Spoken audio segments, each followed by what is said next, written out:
안녕하세요. 제 아내는 시각장애인입니다. 희미한 명암만이 구분 가능한 정도로 실명과 마찬가지 상태입니다. 선천적 장애는 아니고 아주 어릴 때 교통사고로 인한 장애라고 들었습니다. 그때 사고의 후유증으로 한쪽 다리를 조금 절기도 하지만 이는 크게 보이지 않는 정도입니다. 결혼 전 아내는 장애인 단체에서 시각장애인 아이들을 가르치는 일을 했고, 제가 대학생일 때 봉사활동을 갔다가 처음 만났습니다. 긴 생머리에 창백할 정도로 하얀 얼굴 잡티 하나 없이 빛나는 피부, 똑똑한 코, 앵두 같은 입술까지 화장 하나 안 한 얼굴인데도 너무나 예뻤어요. 시각장애인이라고 믿기 힘들 정도로 눈이 초롱초롱하게 빛나는 그녀는 아이들에게도 저같이 봉사활동을 다니는 남자 대학생들에게도 인기가 많았습니다. 솔직히 제가 좀 못생겼습니다. 그냥 못생긴 게 아니라 많이 못났어요. 그래서 한 번도 연애를 해본 적이 없었고 고백할 때마다 차이곤 했었거든요. 그런데 그 여자는 제 얼굴이 제대로 보이지 않아서 그런지 다른 잘생긴 놈들과 저를 똑같이 대해줬고 덕분에 자신감이 생기더라고요. 같이 차 한잔 마시자 해도 언제나 응해줬고 저에게 승훈 씨는 너무 자상하고 목소리가 좋아요. 어떻게 생겼는지 궁금해요. 라고 말해주기도 했었죠. 자고 제게 닮은 연예인이 누구냐 하면서 묻길래 저도 모르게 장동건이랑 원빈을 반반씩 닮았다는 소리를 가끔 듣는다고 거짓말을 해버렸어요. 아내가 어릴 적 시력을 잃었기에 장동건이랑 원빈은 알 것 같아서요. 아내는 그 말을 들으며 활짝 웃더니 나는 조인성 같은 남자를 좋아하는데 라고 하대요. 그러면서도 싫지 않은 기색이었어요. 솔직히 진짜 찔렸지만 솔직히 말할 수는 없었습니다. 제가 사실 유해진이랑 박지성을 닮았다는 말을 많이 들었는데 그렇게 말할 수는 없는 거잖아요. 아내가 너무 좋아서 사귀자고 고백하고 싶은 마음이 굴뚝 같았지만 학생이기도 하고 하도 여자들에게 많이 차여서 그런지 자신감이 생기지 않더라고요. 그렇게 계속 친한 지인으로 지내다가 제가 대학 졸업하고 직장 생활을 시작하면서 이제 직장이 생겨 돈도 벌고 안정을 찾으니 용기가 좀 생겼습니다. 그녀에게 당신을 행복하게 해주고 싶다.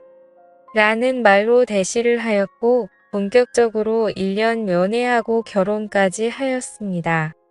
아내랑 연애하면서 알게 된 사실인데 어렸을 때부터 인기가 많아 많은 남자들의 대시가 있었다고 하더군요.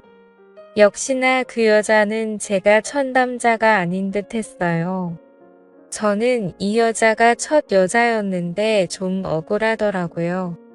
심지어 그 여자는 잠자리에서 눈이 보이지 않는데도 꽤나 능숙했습니다. 솔직히 이렇게 물어보면 찌질하고 진짜 남자답지 못하다는 게 저도 잘 알지만 저도 모르게 혜리 씨는 몇 명이랑 잤어요? 라고 첫날 밤에 물어봤었네요. 제가 이렇게 묻자마자 그렇게 천사 같던 여자가 제 쪽으로 본인이 잡히는 물건을 쥐다 던지면서 펑펑 우는 겁니다. 그때서야 그 말이 여자에게 절대해서는 안 되는 말인지 처음 알았네요. 첫 정식 연애인지라 이렇듯 연애하는 내내 그 여자를 거스르게 하는 짓들을 좀 하긴 했었지만 그래도 그런 것 빼고는 별 문제 없었답니다. 저는 부모님과 여동생이 한 명 있습니다. 가족들에게 이 여자와 결혼하고 싶다고 소개하니 저희 어머니 사색이 돼서는 어쩔 줄 몰라 하시는 게 눈에 보이더라고요. 반면에 저희 아버지는 이렇게 예쁜 며느리가 들어와서 너무 좋다고 본인은 무조건 찬성이라 하셨어요. 아이고 내가 다 눈이 부시다. 이렇게 예쁘고 찬한 며느리가 우리 집안에 오니 너무 좋다. 아가야 고맙다 우리 집에 시집 와줘서. 이러면서 제 안에 손을 쓰다듬으시며 연신 고맙다 하셨죠. 아내를 집에 데려다주고 다시 집에 오니 어머니가 이렇게 말씀하셨어요. 너 정말 이런 여자랑 결혼해서 제대로 살 수 있겠어? 눈이 안 보인다는 건 말할 수 없는 거지. 들을 수 없는 것보다 더 옆에 있는 사람이 힘든 거야. 손이 없고 발이 없는 거랑 같은 거라고. 내가 평생 이 여자 손이 되고 발이 돼줄 수 있겠니? 정말 그걸 내 평생 견딜 수 있겠어? 그 사람의 장애와 그 사람 인생을 짊어지고 갈 자신이 있는 거야? 네. 엄마 저 정말 자신 있어요. 그리고 솔직히 이 여자 아니면 저 받아줄 여자도 없어요. 아시잖아요? 저 초중고 내내 못생겼다고 왕따 당한 거려. 이 여자만이 제 외모에 대한 탐견 없이 저를 받아줬어요. 저 정말 자신 있어요. 이 여자 제가 책임질 거고 후회하지 않을 거예요. 그래 알겠다. 대신 절대 이혼하겠다거나 후회한다는 말하지도 말고 그런 생각도 말아라. 내가 선택한 거니까. 네. 엄마 정말 그러게요. 저희 어머니와 아버지 모두 제가 그렇다고 하자 크게 반대하지 않고 아내를 받아주셨어요. 허나 오히려 주위에서 반대를 많이 했습니다. 정말 많은 사람들로부터 비장애인과 장애인의 결혼에 대해 참 많은 말들과 우려 섞인 말들을 들었지만 사랑 하나로 극복하면 된다고 믿었습니다. 그리고 결혼식을 올렸습니다. 눈이 보이지 않는 아내는 본인이 얼마나 결혼식에서 아름다웠다는 걸 모를 겁니다. 정말 결혼식 내내 제 입이 뒤에 걸렸었네요.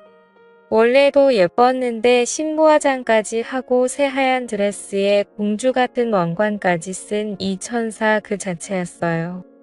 제 결혼식에 온 사람들 모두 연예인 결혼식에 온 것 같다고 말할 정도였죠.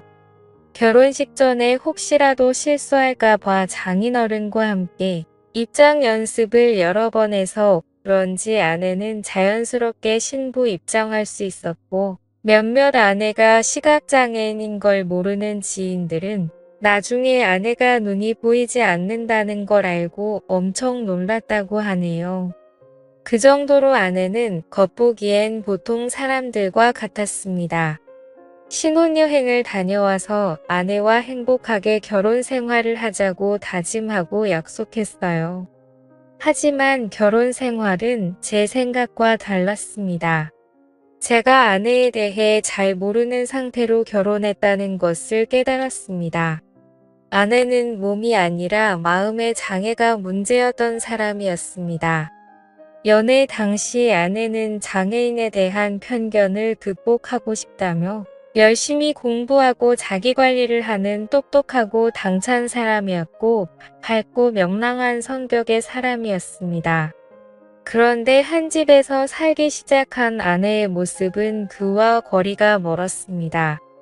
아내는 아주 예민하고 신경질적이고 화를 주체하지 못하는 사람이더군요. 시각장애가 있다 보니 집안의 모든 물건이 정확히 제자리에 있어야 했는데요.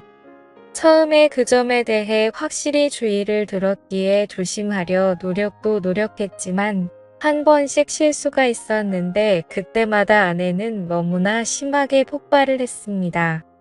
맨 처음 폭발했을 때가 신혼생활 시작한 지 일주일도 되기 전이었어요. 항상 티슈를 두는 소파 귀퉁이에 손을 뻗었는데 티슈가 없었던 모양입니다. 막 비명 같은 소리를 지르기 시작했습니다. 놀란 제가 무슨 일이냐고 묻자 무슨 일이냐고 몰라서 물어. 티슈 두는 자리에 왜 티슈가 없어?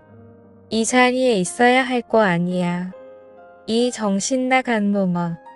말귀를 못 알아들어? 이 짐승만도 못한 놈아. 너 말귀도 못 알아 처먹니? 뒷구멍을 찢어줘. 하면서 저에게 욕을 하기 시작했습니다. 정말이지 심각한 욕이었습니다. 정말 소름 돋는 욕들을 공중에 질러댔습니다. 아내의 그런 모습은 처음 봐서 저는 얼어붙어 아무 말도 할 수 없었습니다. 그러다가 소파 아래에 떨어진 티슈를 발견하고는 해리야 그만 좀 해. 티슈 내가 옮긴 게 아니라 내가 움직이면서 떨어진 것 같아.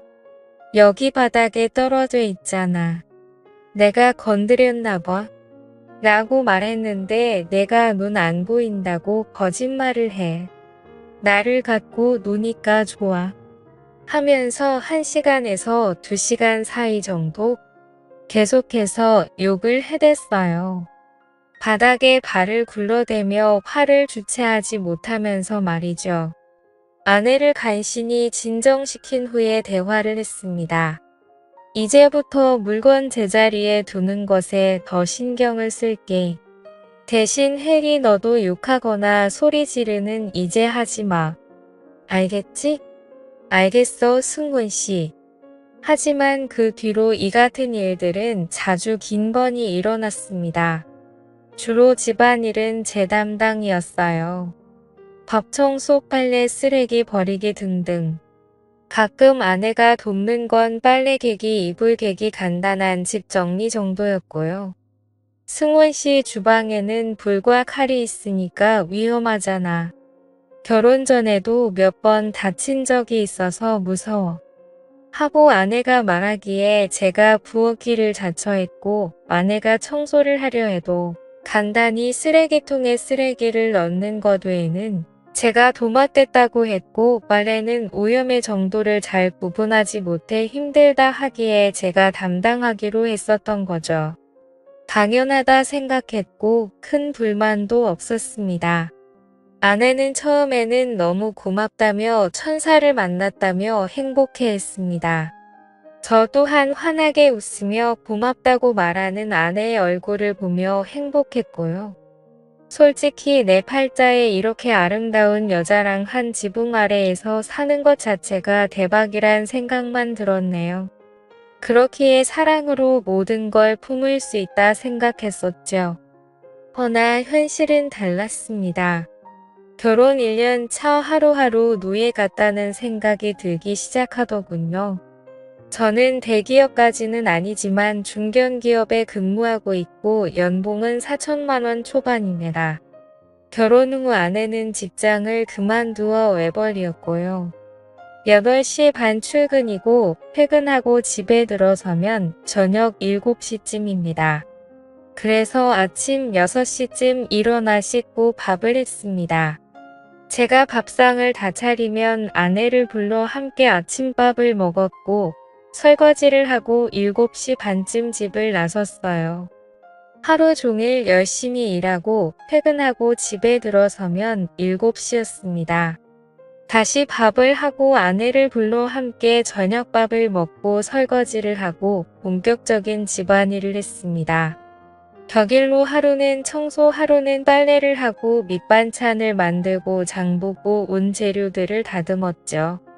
여기까지는 불만 전혀 없었습니다. 제가 선택한 일이니까요. 저를 힘들게 했던 건 그 일을 하는 내내 아내의 눈치를 봐야만 했던 거였죠. 뭐 하나 자신의 기준에서 벗어나면 자신을 무시하는 거라며 폭발했습니다. 제가 차린 밥상에 앉아서 밥을 먹는데 갑자기 장난하냐? 국이 뜨겁잖아. 승원 씨 지금 나 엿먹이려고 일부러 그런 거지? 지금 나 무시해서 일부러 아주 팔팔 끓인 거 맞지? 뜨거운 국에 입대라고 일부러 그런 거 맞지? 아내는 심지어 반찬이 마음에 안 들어도 자신을 무시한다고 했어요. 승원 씨 지금 이 반찬들 뭐야? 내가 밥 안 한다고 불만이다 이거야. 불만이 있으면 말로 하지 왜 반찬을 이딴 식으로 만들어서 복수해. 일부러 내 입에 안 맞는 음식을 먹이는 거 아니야? 라는 말도 하며 화를 냈었죠. 너무 힘이 들었습니다. 가슴이 늘 답답했습니다. 어느 날은 비 오는 날이어서 부침개에 막걸리 생각이 나더라고요. 마침 동료들이 전집에 간다기에 같이 갈까 싶었지만 그날따라 전화 아내의 목소리가 너무 안 좋았기에 차마 말을 못 꺼내고 일찍 집에 갔습니다. 집에서라도 전을 좀 해먹으려고 김치전 거리를 만들었고 불 위에 프라이팬을 올리고 기름을 두른 상태였습니다. 그날 아내가 또 폭발했습니다. 화장실에서 마구 소리를 질렀습니다. 휴지 어딨어? 휴지가 어딨냐고. 야 이 새끼야 귓구멍 막혔어? 휴지 어딨어? 라면서요. 제가 실수로 두루마리 화장지를 채워 넣는 걸 잊은 겁니다. 저는 불 위에 프라이팬을 둔 상태로 뛰어가 휴지를 가져다 주었습니다. 불 위에 프라이팬이 있는 상태여서 불안한 마음에 휴지를 얼른 주고 얼른 주방으로 돌아갔습니다. 그리고 프라이팬을 체크하며 불을 조절하는데 갑자기 든 뒤로 휴지가 날아왔습니다. 휴지는 프라이팬에 맞았고 프라이팬이 뒤집어지며 뜨거운 기름이 사방으로 튀었습니다. 본능적으로 피했지만 결국 전 발등에 큰 화상을 입고 말았네요. 아 여보 나 지금 발등에 화상 입었잖아. 뭐 지금 당신 아픈 게 더 중요하다 이거야. 내가 기분 나빠 있는데 충분히 사과하지도 않고 왜 주방으로 가? 더 처먹는 게 나보다 더 중요하다 이거야. 당신 지금 날 무시하는 거야. 냉큼 주고 돌아간 건 날 무시하는 행동인 거 몰라? 그래도 여보 나 지금 너무 아프단 말이야. 프라이팬이 뒤집어지면서 기름이 내 발에 쏟아졌다고? 그게 내 탓이라는 거야. 그게 당신이 놔두고 달려가서 생긴 일이니까 당신 탓인 거잖아. 그때 이혼을 해야겠다고 결심이 섰습니다. 그래서 이제 도저히 당신과 한 집에 살아가기가 힘들다. 이혼하자. 했더니 집안의 모든 것을 부수며 소리를 지르기 시작하더군요. 그러더니 갑자기 저희 아버지에게 전화를 해서 아버님 지금 승훈 씨가 저한테 이혼하자고 해요. 저 어떻게 해요? 하면서 흐느끼는 겁니다. 아버지가 신혼집이 불편하면 본인이 보살펴 줄 테니 시댁으로 오라 했나 봐요. 갑자기 짐을 저보고 싸주라 하대요. 그날 아내를 본가로 보낸 뒤 아버지 어머니한테 엄청나게 혼났어요. 이혼 이야기 절대 안 하기로 해놓고 뭐 하는 짓이냐고. 이렇게 책임감 없는 놈인 줄 몰랐는데 실망했다고 말이죠. 저는 그날 혼자 신혼집에서 잠을 자며 많이도 울었습니다. 하나밖에 없는 아들 앞으로 아내 보호하는 일을 최우선으로 삼고 살아가겠다는 말에 마음 아프셨겠지만 믿고 허락해 주신 부모님이신데 실망시킨 것 같아 너무 죄송했어요. 그때 그 마음으로 시작했는데 1년 만에 무너진 내 자신도 바보같이 느껴졌고 아내를 제대로 감싸주지 못한 것 같아 미안했습니다. 어찌해야 하나 괴로웠어요. 아내에게 다시 가서 사과해야겠다. 그리고 부모님께도 다시는 이혼 이야기 꺼내지 않아야겠다. 결심하고 다음 날 본가에 가서 아내에게 다시 집에 가자 했네요. 아내는 싫다더군요. 마침 그날 여동생이 집에 있어서 여동생 방에 들어가 그간 있었던 일들을 이야기했네요. 그동안 그런 일들을 전혀 몰랐던 여동생은 많이 놀랐고 그리고 그날 여동생이 짚어줘서 알았는데 그 사이 제 머리에는 원형 탈모가 시작되고 있었습니다. 저의 스트레스를 이해한 동생이 여자 대 여자로 한번 이야기를 해보겠다고 했습니다. 그날 본가에서 저녁 식사를 했는데 그 자리에서 여동생이 새언니 말 꺼내기 힘든 일이지만 언니에게 부탁이 있어요. 라며 말을 꺼냈습니다. 아내를 비롯해서 부모님 모두 무슨 일인가 궁금한 기색이었죠. 제 여동생은 조곤조곤 새언니 두 사람 사랑하며 시작한 결혼 생활인데 서로 조금씩 양보하고 맞춰가며 살아야 하지 않겠어요? 이렇게 감정 상한다고 시댁에 오는 건 좀 아닌 것 같아요. 도와줄 일이 있으면 저에게도 알려주세요. 제가 도울게요. 라고 이야기했습니다.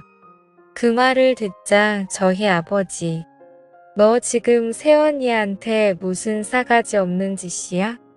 너 지금 시누이 짓 하는 거냐? 더 그럴 거면 우리 집에서 나가라. 감정 상한다고 온 게 아니라 내가 오라고 한 거다. 라면서 엄청나게 언성을 높이시더군요. 그걸 듣던 제 여동생이 아빠 지금 나 정말로 최대한 예의를 갖춰 해결책을 찾고자 이야기한 거잖아. 라고 말하자마자 저희 아내 갑자기 꺼이꺼이 울면서 아가씨 그렇게 안 봤는데 지금 저한테 시누이질 하시는 거예요?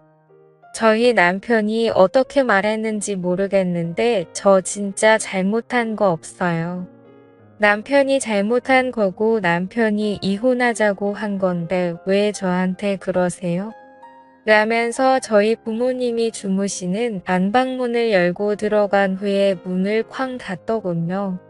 저희 아버지는 저랑 여동생 보고 당장 나가라고 꼴도 보기 싫다면서 소리를 지르셨고 그걸 말없이 지켜만 보시던 저희 엄마도 열이 받으셔서는 여보 당신 지금 뭐 하시는 거예요?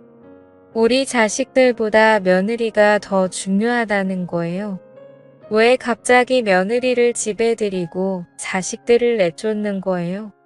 나도 같이 내쫓으세요. 우리 자식들 내쫓을 거면 이라고 소리 지르셨네요. 아내는 안방에서 소리를 꾀악 지르더니 친정에 전화를 한 모양이었어요.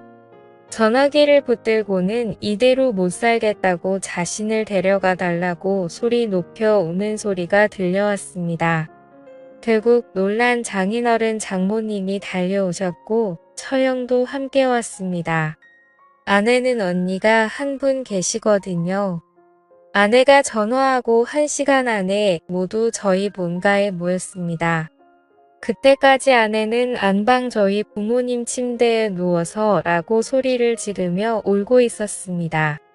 1시간 가까이 쉬지 않고 한자리에서 엄청난 데시벨로 소리를 지르는 아내를 보고 여동생을 비롯해서 저희 아버지 어머니 모두 많이 놀랐습니다. 그런 모습 제가 말하지도 않았고 보지 못했기에 당황스러웠을 겁니다. 결혼 전으로 우리 가족과 함께 했을 때 아내 모습은 밝고 차분했었거든요. 처가 식구들이 들어오자 아내는 저와 이혼하겠다고 소리를 질러댔습니다. 장모님과 처형이 감싸 안으며 아무리 달래도 좀처럼 진정이 되지 않았어요. 처형이 저에게 뭔가 대화를 하려 했지만 아내가 워낙 불붙은 날뛰는 상황이라 대화가 되지 않았습니다. 결국 장모님과 처형이 아내를 데리고 밖으로 나갔고 장인어른만이 남아서 저와 10분 정도 대화를 나누고 돌아갔습니다. 무슨 일인가 묻기에 그동안 아내의 폭언에 시달렸고 며칠 전엔 물건을 집어던져 기름에 화상까지 입었으며 이것 또한 내 잘못이라며 사과조차 없다.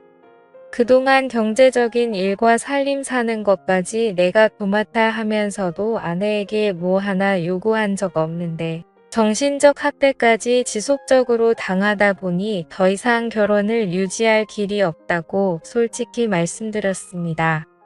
장인어른은 한숨을 푹푹 쉬시며 일단 애가 진정이 안 되었으니 애한테 이야기를 듣고 다시 이야기 나누어야겠다고 밖으로 나가셨습니다.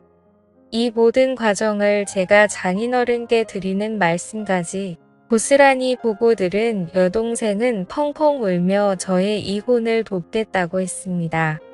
결혼이란 건 한 사람과 가정을 이루고 평생 의지하며 살아가야 하는 일인데 저는 이 사람과 정말 더 못할 것 같았습니다.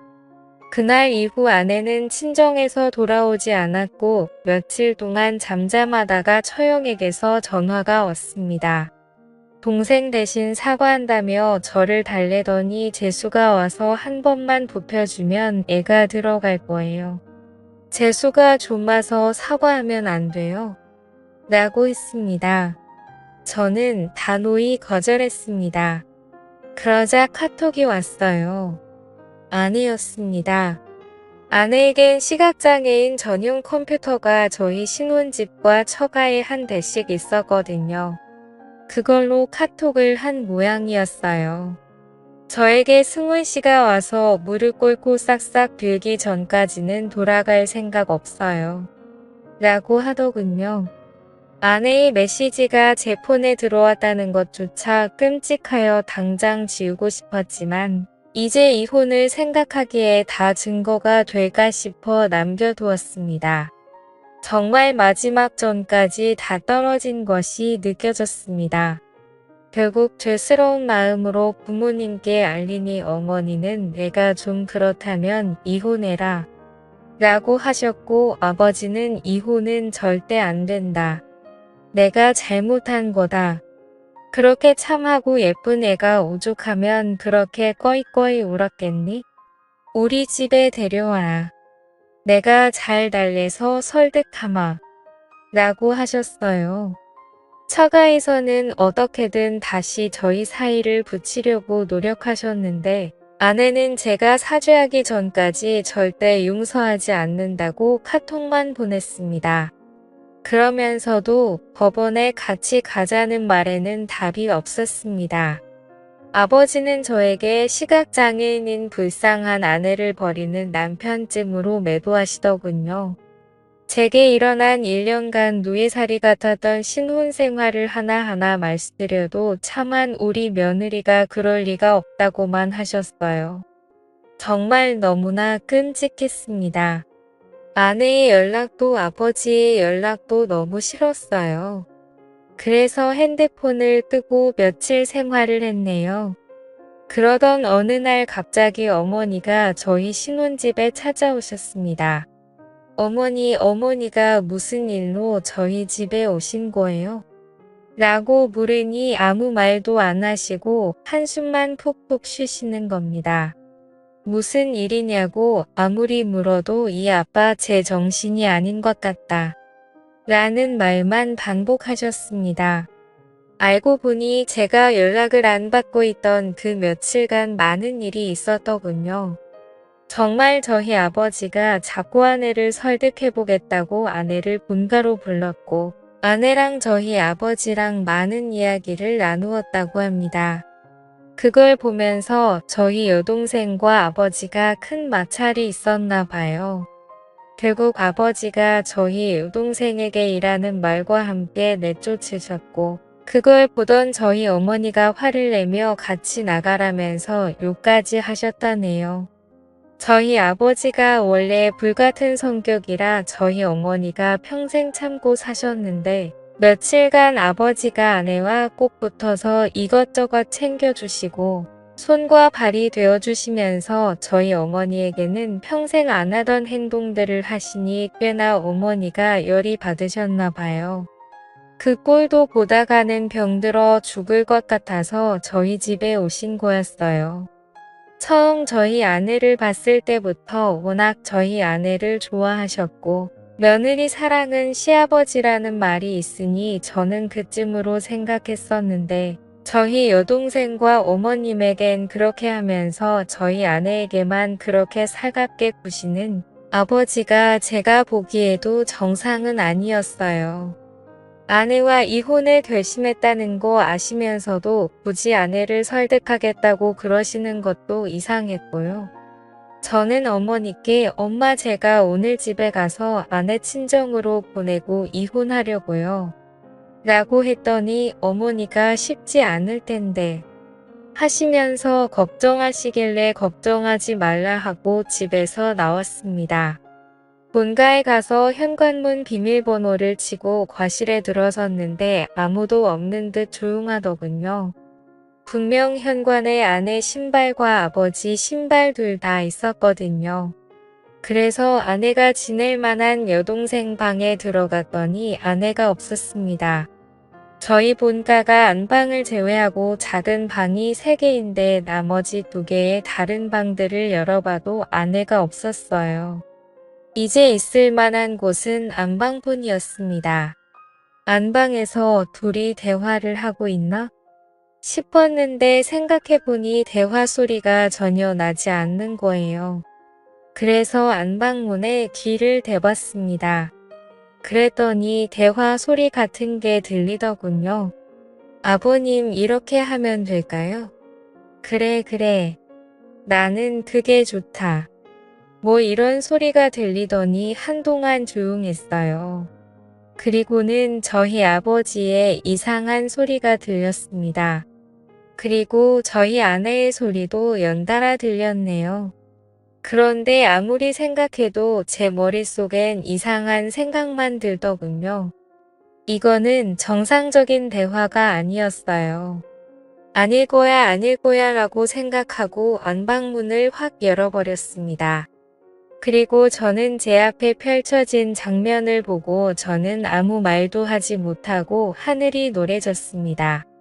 그렇게 문소리를 듣더니 제 아내는 누구야? 라는 소리를 했고 저희 아버지는 너 지금 뭐 하는 거냐? 하면서 오히려 저에게 언성을 높이더군요. 그제야 아내가 상황 파악이 됐는지 황급히 막 주변을 더듬더듬거리더라고요. 저는 결국 아무 말도 하지 못한 상태로 그 자리에서 나와서 집으로 왔고 어머니가 무슨 일이냐고 묻는 말에 아무런 말도 하지 못했습니다. 그리고 지금 일주일 정도 지난 상태인데요. 솔직히 이제 어떻게 해야 할지 모르겠어요. 이혼 소송을 시작하면서 제가 본 이야기들을 어머니나 여동생에게 말할 자신도 없네요.